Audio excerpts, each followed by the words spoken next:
Гърците изхвърлят. Гърците изхвърлят всичко. В последните години на обществени места се появиха контейнери за събиране на ненужни вещи. Но все пак гърците изхвърлят многото си ненужни вещи в контейнерите за смет или ги оставят около тях. В една гръцка фейсбук група се подаряваше цяло пиано. Да не говорим за мебелите. Цял YouTube канал може да се развие, ако човек има възможността да се разхожда по улиците на някое туристическо място в Гърция, да събира и да преобразява употребявани, но напълно жизнеспособни вещи.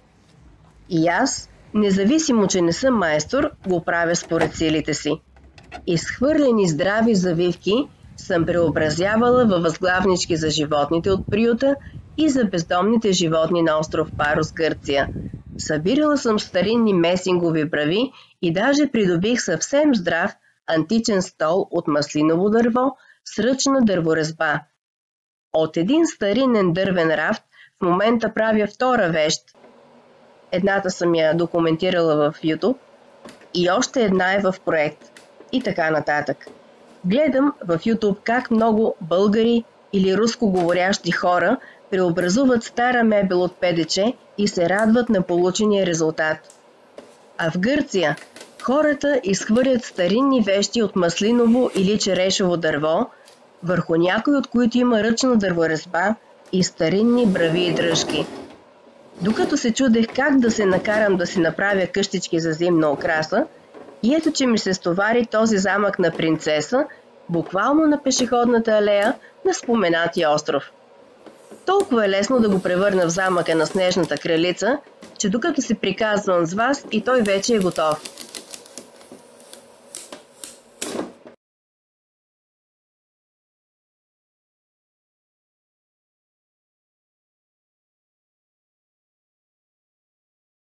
Очистих лепенките и обезмаслих повърхностите с лъкочистител, за да се захване здраво боята.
Подчертавам релефа на дървото, като повтарям контурите му с лепило и поръсвам с брокат.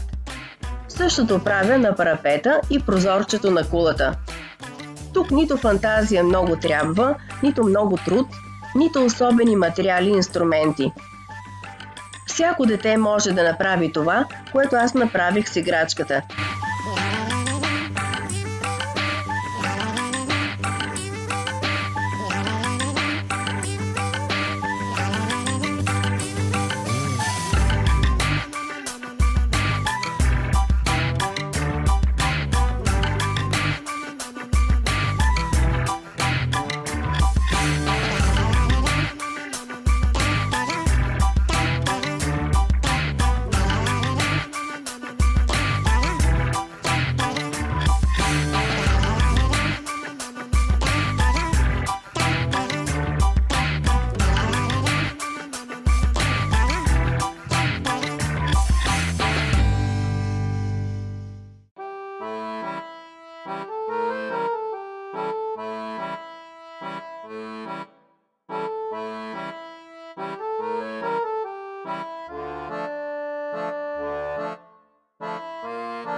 А тези две котета, Поли и Мили, също намерих изхвърлени, когато бяха все още бебета.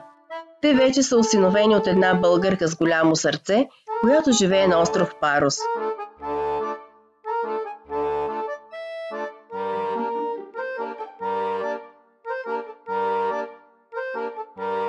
Аз ви пожелавам пълни със съкровища зимни празници и творчески полет. Продължавайте да гледате моя канал, в който всяка следваща идея е неочаквана и за самата мен. Съкровищата дебнат от всякъде и чакат нас да им помогнем да заживеят втори живот. Още спасени и преобразени вещи може да видите на адрес в коментар под видеото.